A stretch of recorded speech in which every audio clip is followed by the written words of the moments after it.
It's Thursday, October 7th, 2021. A lot happening. I'll tell you, these markets are fueled by a lot of free money, and they love it. Dow Jones up 337 points today. Based on what?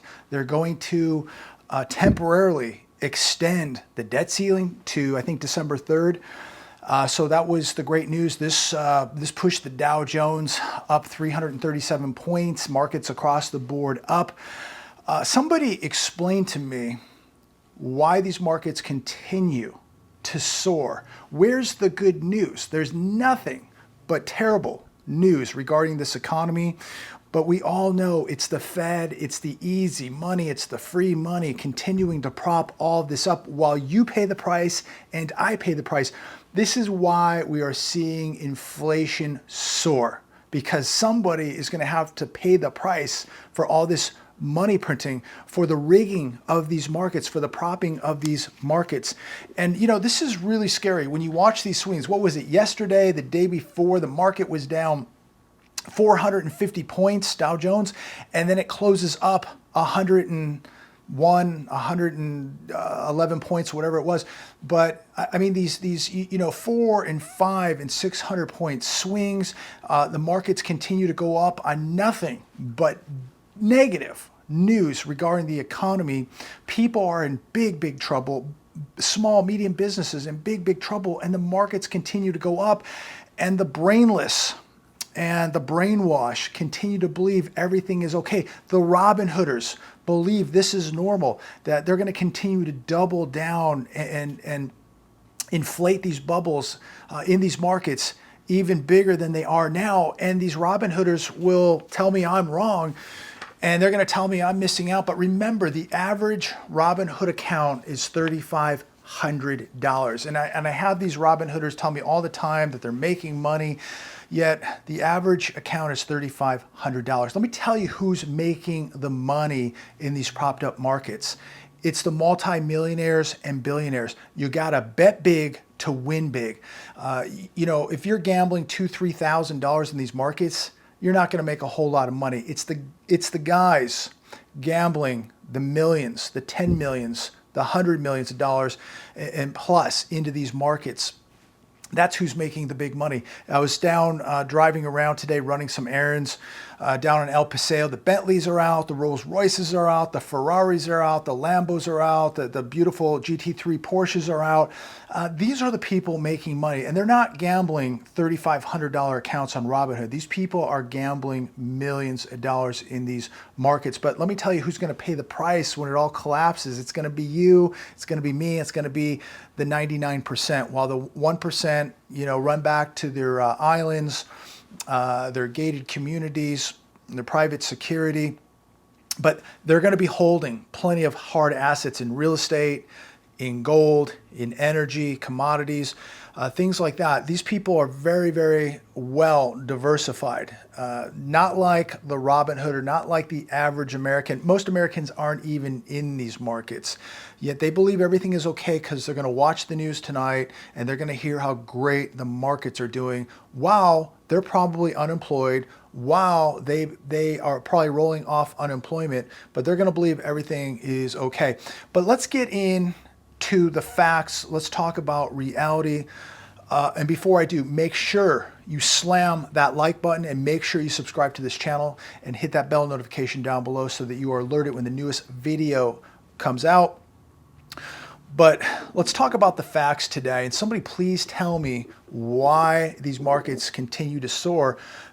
I think it's obviously the Fed. I think it's all this money printing. I think it's, I don't even think that this debt ceiling even has anything to do with it. I don't think whether the news is good or bad, it even matters at this point, because the Fed is injecting so much money into these markets. Jobless claims post sharp decline. Here's some good news for everybody. A sharp decline to only 326,000. Better than expected. They were expecting 345,000 jobless claims to come in today. This is now good news because it's better than expected. They were expecting 345,000, but only 326,000 Americans filed first-time jobless claims last week. Isn't that great news? I mean, that alone should have sent these markets tumbling. Markets should have been down, the Dow Jones should have been down thousands of points just by the news of 326,000 Americans filing first-time jobless claims last week. How about this? World food prices hit 10-year peak. I guess this is great news for the markets. They don't care. See, the markets don't care that you don't have a job. They don't care that you're paying more to put gas in your car. They don't care that you're paying more at the grocery store. They don't care that you're paying more for rent. They don't care. The 1% are making a lot of money and laughing all the way to the bank. And they are going to burst these bubbles. And the people that are going to be hurt the most is going to be the middle class and the poor. And basically 90% plus of this country are going to feel the pain. These people, they're buying hard assets. Okay, they're protecting themselves. They're making money in this Ponzi scheme right now. Okay, but you can bet that most of them are protecting themselves because they know it's going to come to an end. An entire block of vacant storefronts, delayed office return plans, stymie Midtown Manhattan's recovery. This is on CNBC, and this should just tell you all you need to know. 30% of the retail in Midtown East and around Grand Central are vacant, according to a new report from Rebney. 28.4% of retail on Madison Avenue is vacant. 20% of the Upper East Side is vacant. I was out today, and there's a restaurant in Rancho Mirage called Roy's. It's a higher-end restaurant. It's been around for years, many years, and drove by it today, and it is for lease. And it probably closed down about a year. Didn't know if it was coming about a year ago, year and a half ago. Didn't know if it was going to come back. And today, officially, I can report that it is done, permanently closed. I looked it up online, permanently closed. Roy's in Rancho Mirage, been here for many years, permanently closed. So another one bites the dust. Maybe I'll film that and some of the other vacancies I saw today.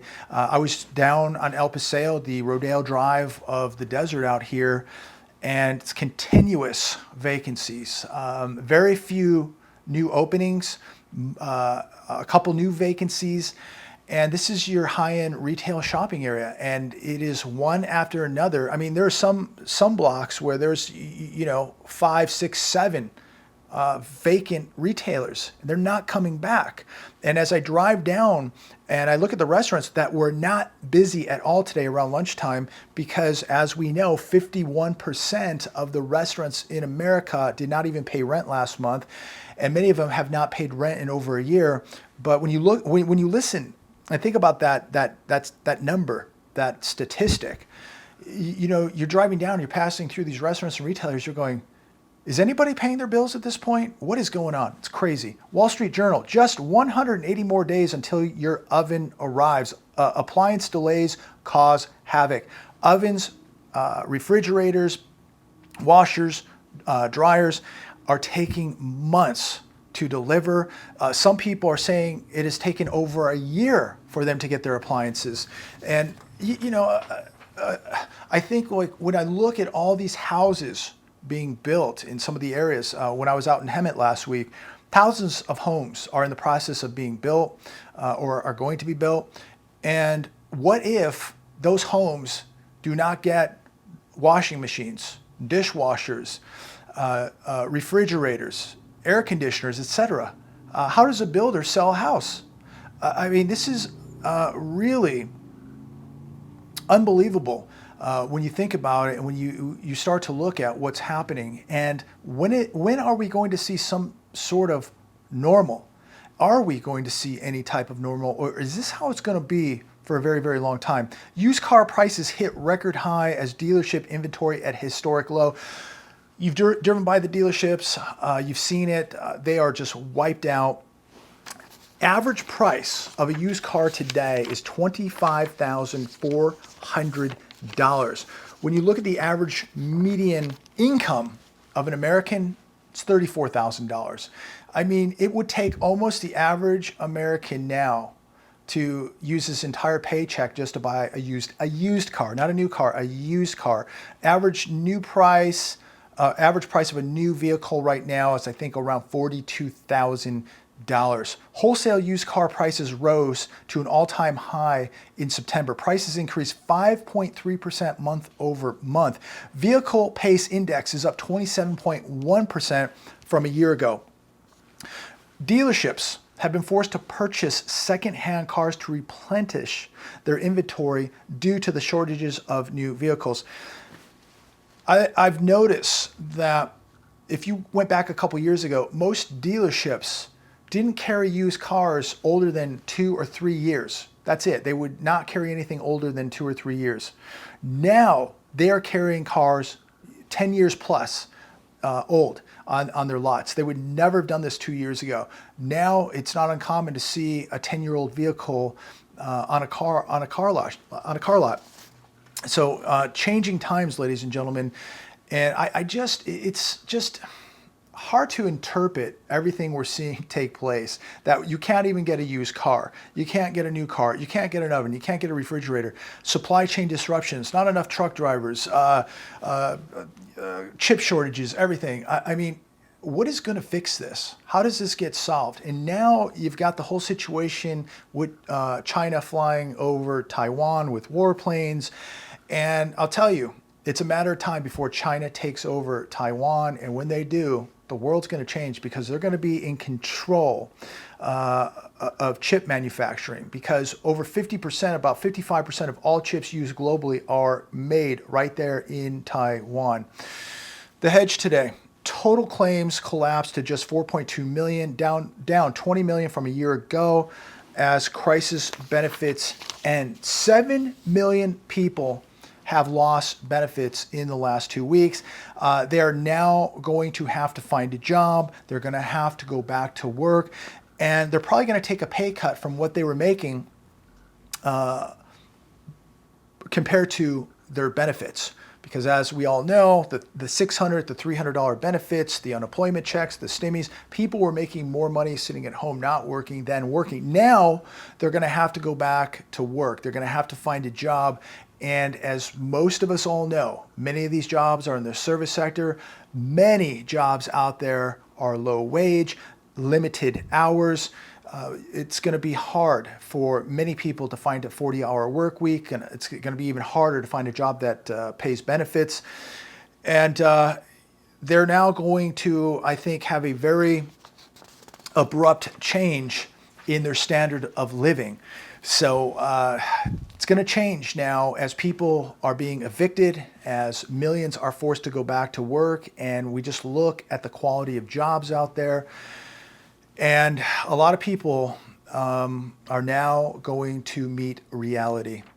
A survey taken by the Chicago Council on Global Affairs found 40% say China is currently stronger in its economic power than America. Wasn't long ago people laughed at that. It's absolutely amazing when you think how far China has come over the last 2 decades, over the last decade. But people continue to tell me, don't worry, China is no threat. They're no threat militarily. They're no threat economically. No threat at all, JB. Anybody that believes that is living under a rock. The biggest threat to America is China. They have the 4 biggest banks in the world. They have the biggest military in the world, the biggest navy in the world. They have the biggest cities, the most advanced infrastructure. And they have more gold than anybody in the entire world. And they are going around the world spending monopoly money, buying real assets. They're buying mines, lithium, mineral, gold, silver mines all over the world. They're buying farms all over America. They're buying pork farms, ranches all over America, cattle all over America, resorts all over America. And yet people believe that they are no threat.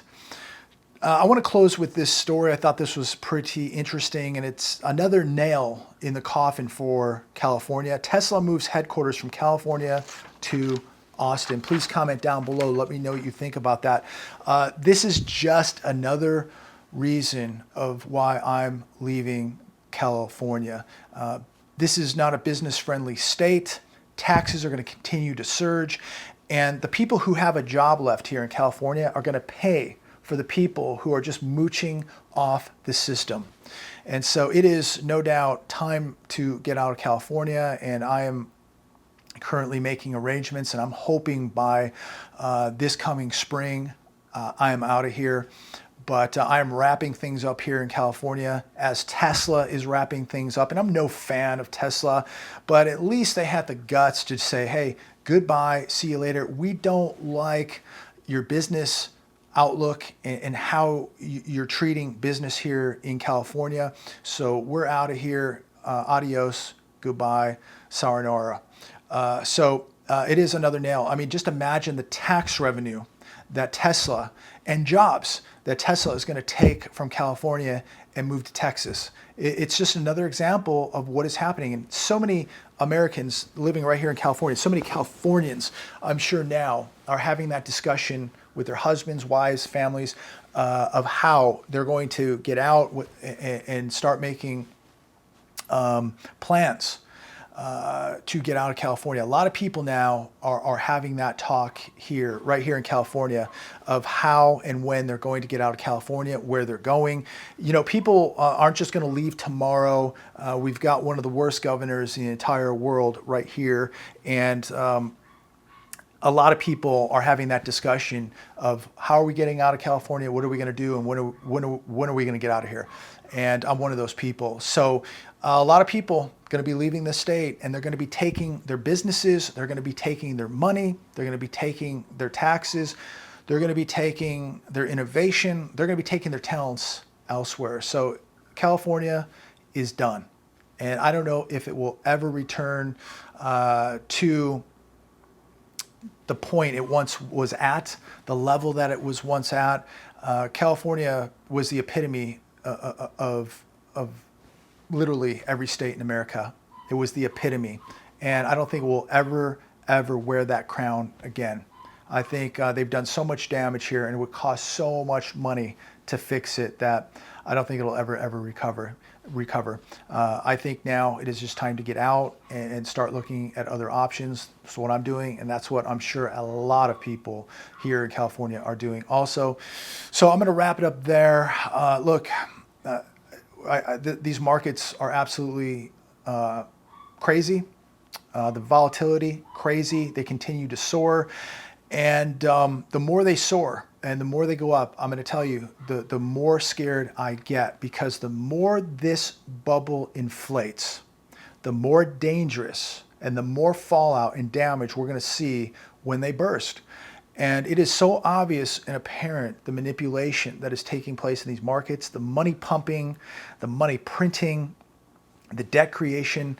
And when this ends, it is going to end so bad for so many people who believe that this bubble could never pop, that thought that the Fed could never, ever come to the rescue. The Fed is not going to rescue these people, ladies and gentlemen.